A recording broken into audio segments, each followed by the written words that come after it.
Hi guys, and welcome to the first Architecture Unknown podcast, where we want to talk about what architecture could and should be, whilst promoting the talent and skill that's out there today and widening the discussion to the bigger audience. Every week we will talk about a subject, whether it's film, fashion, famous architects, food, football and other stuff, and its relationship to architecture. Each segment will finish with a hot or not segment, and on that, our subject this week is to do with the lockdown in architecture and what us as architects have been doing through the past couple of weeks to keep ourselves entertained. And we just want to share some of those ideas with you guys. And on that note, I just want to introduce Charlie and Dan, co-directors of Architecture Unknown. I'm just going to hand you over. Hi, I'm Charlie, co-director of Architecture Unknown. I'm an architect. My passion is getting really involved in making a client's dreams reality, talking to people and giving everyone the rights to the city that they deserve. We've been a company since 2016 and it's somewhat surfing the wave of coronavirus and looking to come out the other side stronger. Yeah, hi, I'm Dan. I am not an architect. I am an architectural designer. That's a story for another day, but I suppose I'm really interested in how the nuts and bolts of architecture kind of come together to create what our environments and our spaces, but how we can actually involve other people in that process as well. I think it's really important that for me as an architect, that it's not just my opinion, but it's other people's opinions on how space and form is delivered, and never mind designed. So if you have any comments or thoughts, please just share them with us, put them at the bottom of the screen. We would love to hear from you. We will talk to you and we will respond, so get involved. So guys, with the onset of Brexit and COVID-19, a lot of architects find themselves to be furloughed, made redundant, and it's obviously a tough time for the industry. So why don't you tell us what you've been up to over the past few weeks?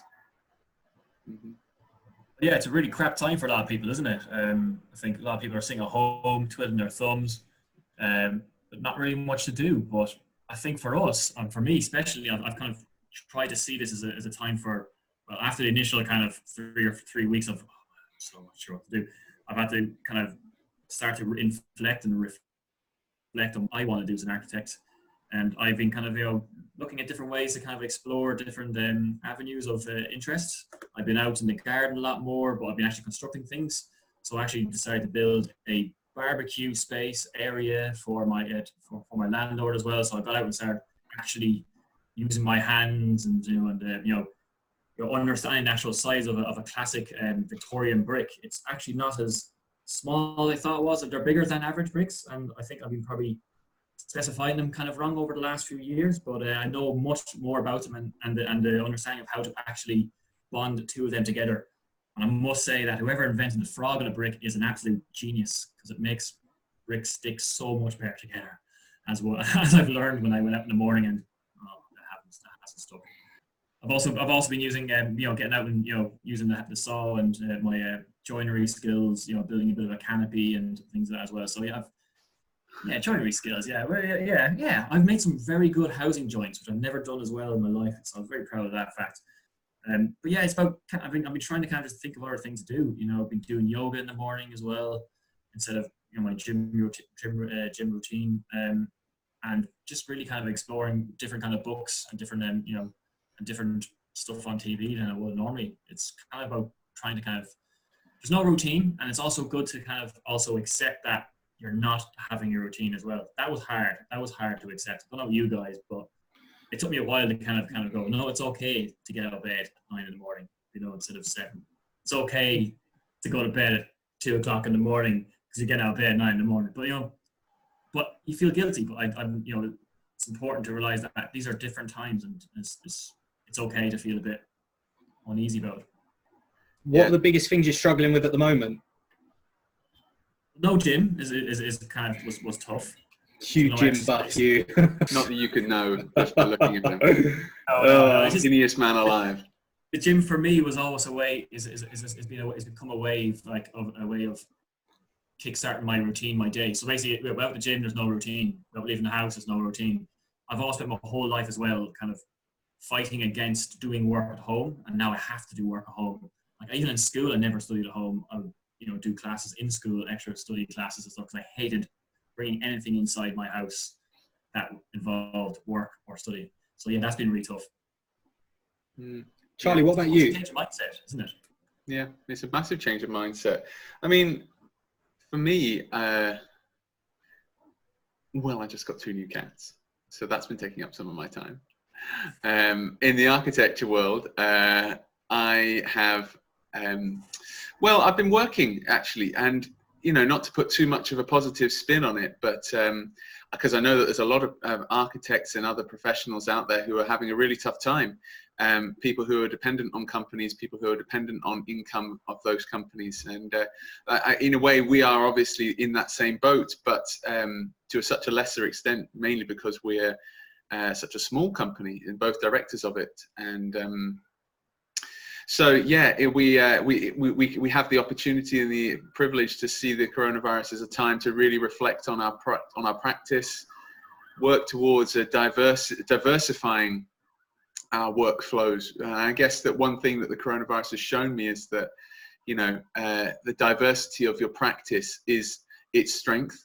And even if it feels like at times, when you're in the middle of doing a big project that, diverting your attention to do something that you don't really see as necessarily core to your mission can sometimes be a real advantage if you in times like this when your normal workflow is, technically, the technical term I think is gone to shit. So yeah, no, that's been fun.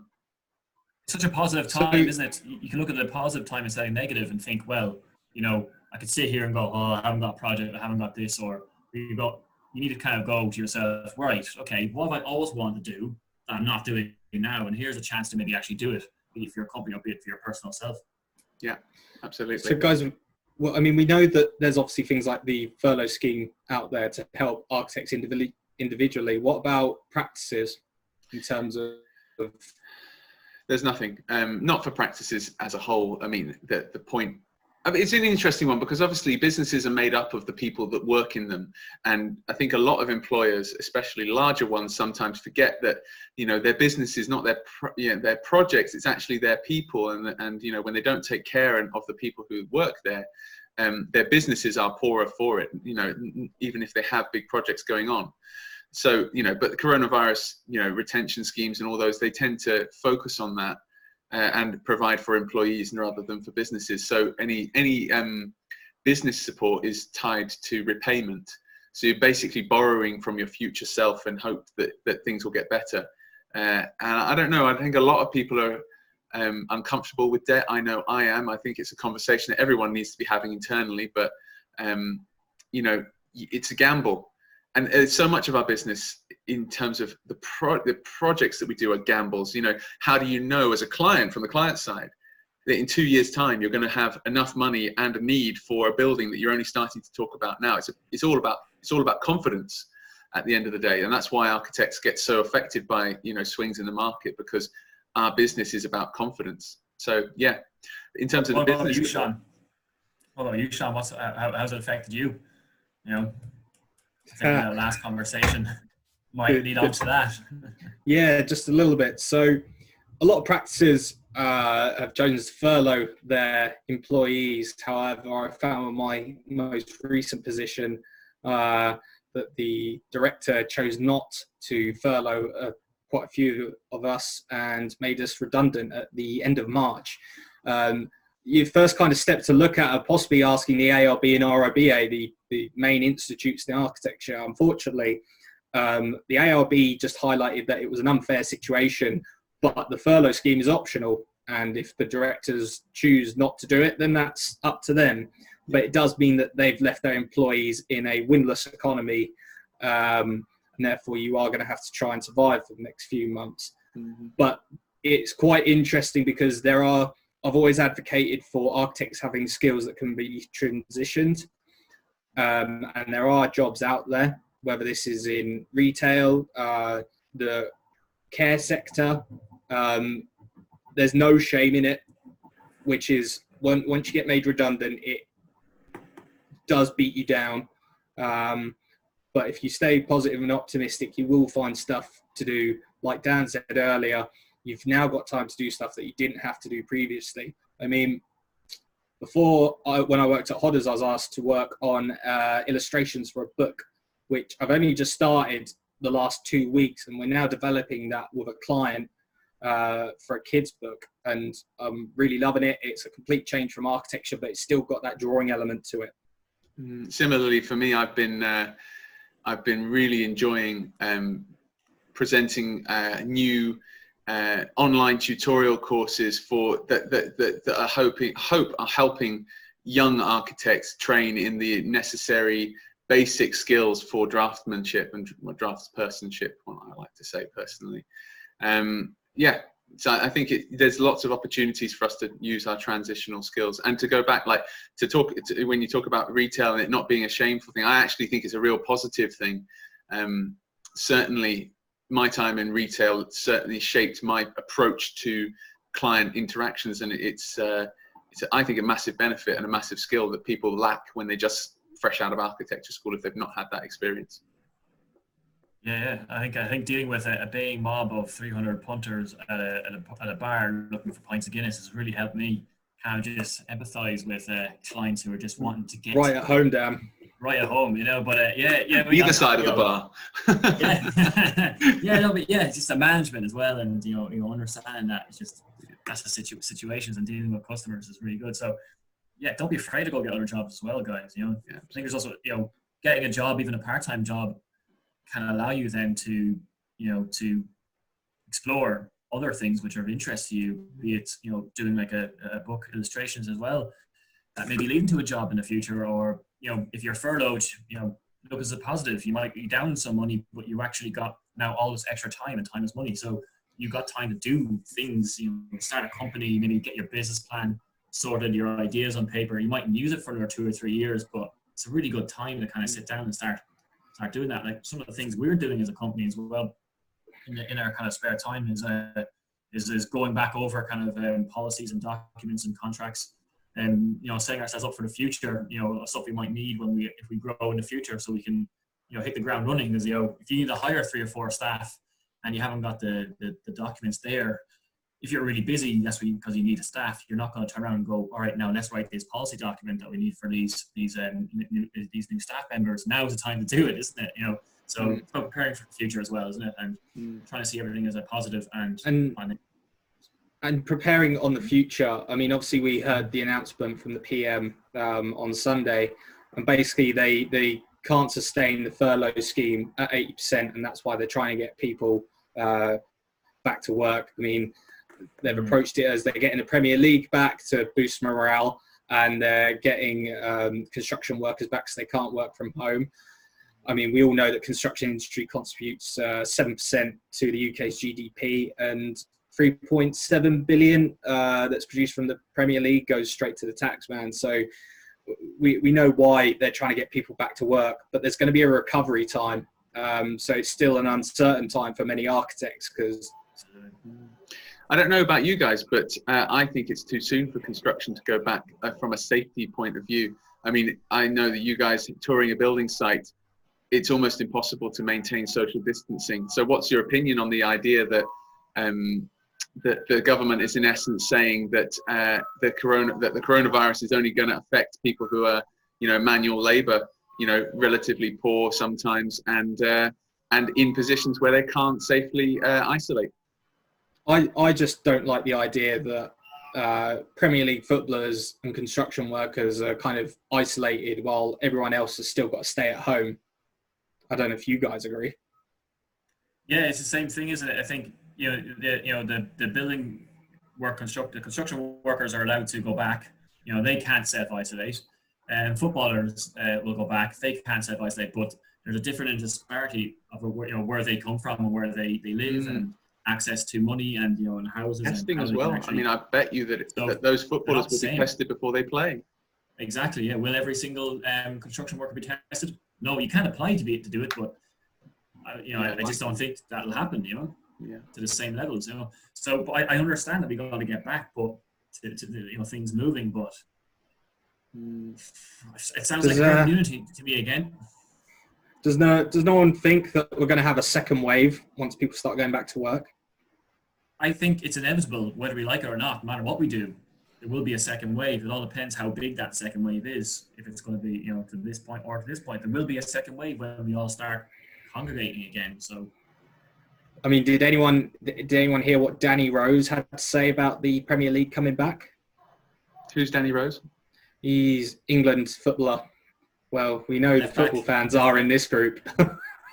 It's I was not about Charlie. to say, but you said in the introduction we were going to do an architecture and football episode. I was like, no, we're not. I'm going to go play with your cats, Charlie, for Do it 10 yourself, minutes. mate. He basically says that even though the governments say bring back football to boost the morale of the nation, I don't give a F about the nation's morale. People's lives are at risk. Football shouldn't be spoken about till numbers have dropped. It's BLX. It's an interesting one because it puts, footballers are ultimately two things. They're entertainers, but they're also just workers. To footballers, they're fundamentally just, they're just more workers. It depends how you perceive football. And, typical to a Tory, governments, who, that no wonder they just see them as entertainers, just as, anyone else, to entertain the world. But actually, fundamentally, they're still people and they're still workers, and that's their place of work as a football. It just happens to be something that people enjoy and see, but it's the same thing. Weirdly enough, they're not asking for theatre goers to go back, or actors to get back to work again. And live stream their performances no difference. on stage. Yeah, there is no difference. I mean, it's all right to talk about footballers because they obviously very wealthy, a lot of them. But just bring it back to the architecture. If people are adamant that they want to stay in architecture and keep working on that rather than kind of diversify and say build things in the garden, work on illustrations, go buy cats, what are the small things that possibly they could do? There's platforms out there that could help. I don't know if you guys have. You could learn Revit, relevant Revit maybe. Mm-hmm. But nice drop. Yeah, like hashtag Google. I think it's important to upskill. And I think for me, that's all you can really do in these kind of times is upskill and prepare yourself for when things do. No, I think the way I feel is like it's a win-win. No matter what happens, you're going to be better off for it.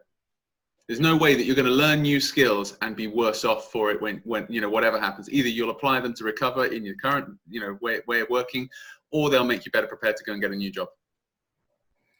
I actually do want to talk about my experience in a care home. Are you sure you want to talk about it, Sean? Sure you want to it seems like it didn't last long enough for you to have much to say. Well, that's just mean.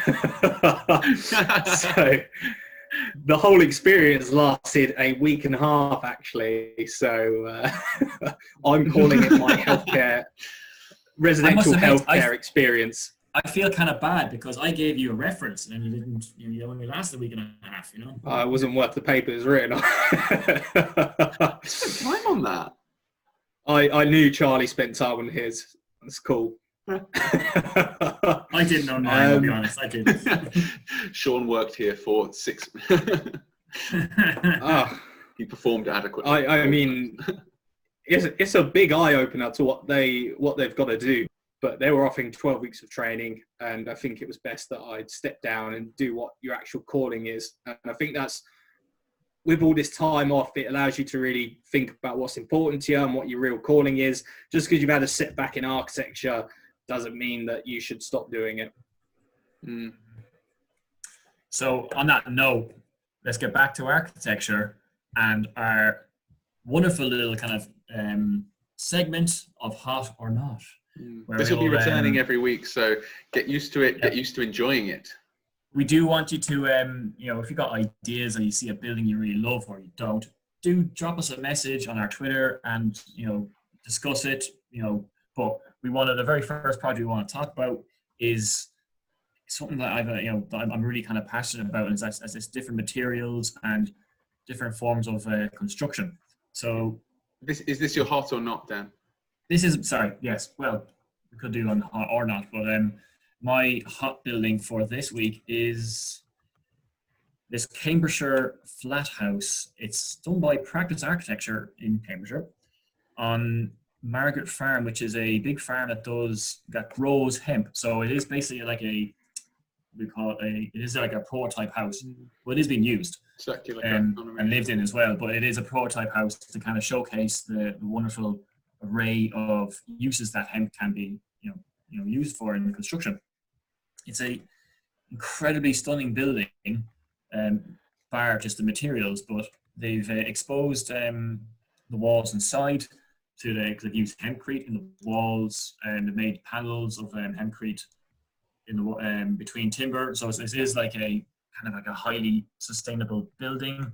But I know just if we can see the images here, we put them up. Just how incredibly natural the materials feels. It's also, hemp is an incredibly fast-growing and sustainable product, so it can replenishes very, very quick on site and is easily grown and easily managed. But the resulting house it's also off-grid with heating and power provided by a biomass boiler and photovoltaic arrays to keep it completely off-grid, which I think is just wonderful. It's completely zero carbon in its build.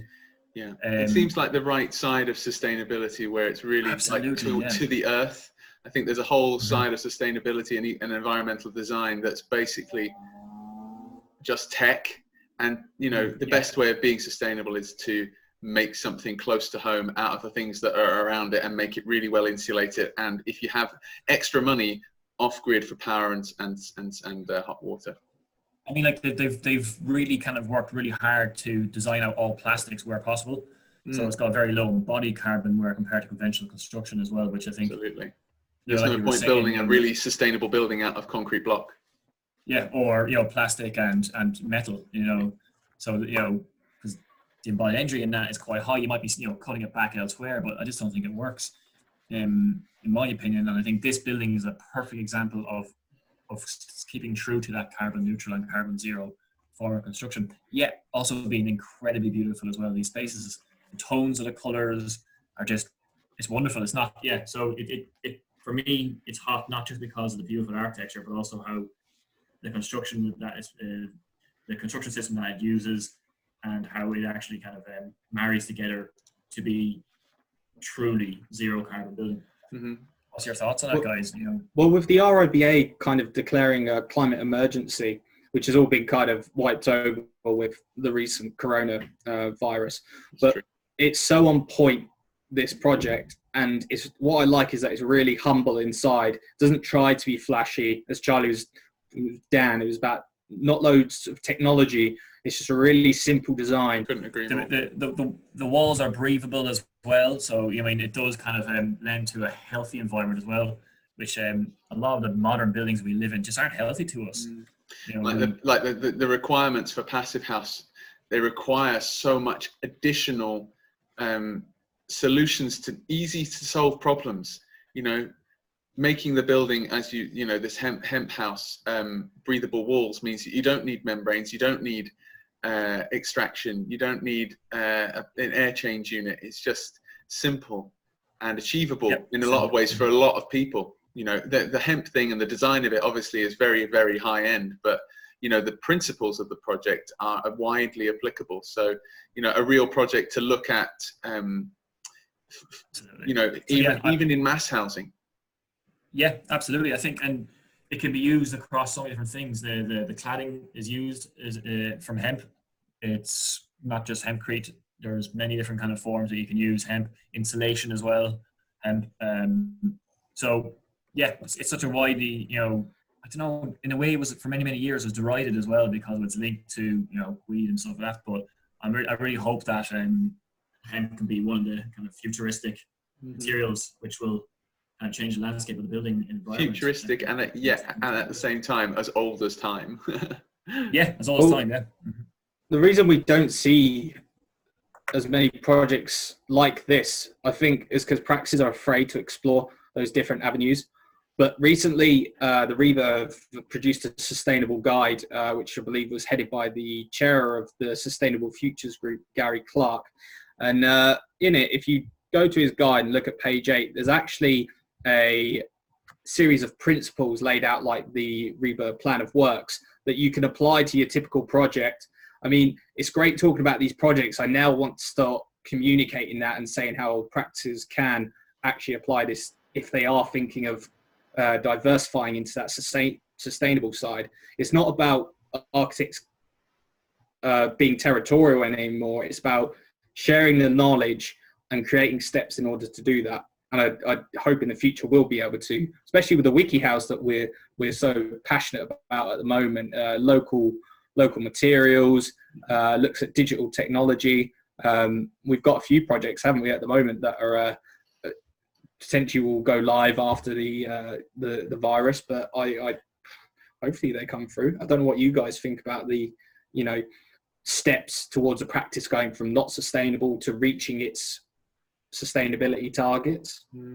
I think that a lot of the things that we do on a daily basis, 5 years ago, or even 10 years, 10 years ago, they would have felt like, oh, they're really sustainable. But now it's kind of like just common knowledge, like we don't use concrete block as a practice, except in foundations. We use timber frame because it's much more sustainable. It's like using natural insulation, rock wool or sheep's wool or whatever else instead of PIR when we can. Those are the sorts of things that do make that little difference, but previously there wouldn't have even been questions. So I think that, we need to, obviously there's always more to do and there's always further to go. And I don't think that even there's ever a point where we should feel like we've arrived at sustainability. It's always a process of growth and we can always do more. I mean, timber has this low embodied energy, doesn't it? And it's often overlooked, especially with the changes in Part B with the Grenfell disaster. If you're producing a building that's under 18 meters, which if you're a small practice is likely to be likes of Architecture Unknown and many other small practices of under 5 or 10, then timber's still a viable option. And when it does burn, it gets to a point where it can't burn anymore. It gets surface charred, and then it's it gets charred on the outside. Actually, we're running out. Yeah, and I think we are correctly. I think we are running out a bit of time. So Dan, do you want to talk about your knot, or was this Charlie? I'll do the knot for today. I'll do it very briefly. You guys have probably all heard about this knot hot, but maybe some of you are going to disagree with this. So I'd love to hear your thoughts on it. My not hot for today is Foster's Tulip in London. Big project, recently rejected by Sadiq Khan for planning. Charlie, that's for the 21st of January. The Tulip thing. Is it? Oh, yeah. Charlie. Yeah? This is a clunker. I thought that was ages ago. I was like, oh, there's something new's come through. No. It's like within half a year, it's positively current in architectural news. Damn it, Charlie. I think it's fine. I'm fully in support of that decision. I think the project is an eyesore. I think it's emblematic of the rampant inequality and hubris that runs the architectural profession at the highest levels. I think it's a developer's wet dream in terms of turning profit over off of basically nothing. And I think what's it actually do? What's it used for, Charlie? Platform. It's just a viewing platform. Just for the people who aren't aware of it, it'd be good to describe it. But it's got education in it, Charlie. Yeah. If you can afford it. It's a giant cotton bud, isn't it? Yeah, it is. Yeah. Well, you'll see it on the screen, but I don't know. It just seems like we have got so many issues. Is there not an opportunity to not spend this much money on something so banal when we could be spending it on the many myriad of issues that even especially I would even say the issues that don't require an architectural solution. I think as architects we have the short-sightedness sometimes to look at every problem as a hammer and the problem be a nail. We always produce buildings to solve problems when actually a lot of problems don't need buildings to solve them. And even one might say the most important problems don't need buildings to solve them. I think that type of thinking would be really welcome at the highest levels of architecture. Is there a better way of doing educational and viewing facilities without building the tallest tower in London? You mean didn't Foster's publish a sustainability manifesto? Yeah. And then they'll take part in this absurdly superiorist folly. So yeah, get your head out of your own arse, please. A lot of practices are very vocal with their principles on sustainability, especially practices like BDP and Hawkins Brown, who all have their own blogs on their website. I think that's part of the, one of the first steps is just getting vocal about it if you do want to get into sustainability. But go on, Dan. That's what I was going to say was, it's, I don't see how a practice can, scream, sustainability and have a sustainability manifesto and then be involved in projects like this. So I just feel it's, as Charlie was saying, it's typical, large, what was the phrase you used again, Charlie? Describe large practice. Developer's wet dream, was it? Yeah, basically, yeah. So and just I feel that's not the right way to go forward. And you're right, money can be spent better. It's another example like the Garden Bridge, isn't it? Money just being pumped into something that it might bring some. You could say it'll bring more tourists, tourists, and really is it, what benefit is it to us? Yeah. Have there been any updates on this? I know we've only got a short time left. I haven't heard anything recently. No, not recently. I'm sure it hasn't died yet. No. Considering the owner of the developer is a billionaire, so he'll be looking to do something beside the Gherkin no matter what. He has a bit of land and he'll want to build something. I imagine it's all come to pause, isn't it? Guys, we should probably quickly talk about, we've run out of time, but we should talk about what we're going to talk about next week. We hope you've enjoyed the podcast. Next week, we're going to be talking about architecture and film, which we'll tell you more about next week. If you have any comments on the podcast that we've done today, please feel free to leave comments or email us at info@architectureunknown.co.uk. That's probably the wrong email. It's not the wrong email. Right? You got it right. I got it this right this time. We'll that out. Or visit us on our Instagram, Twitter page. We'd love for you to get in touch and discuss anything that you would like us to discuss. Guys, would you like to? Let's say for now, thanks very much for tuning in, and we'll hope to see you next time.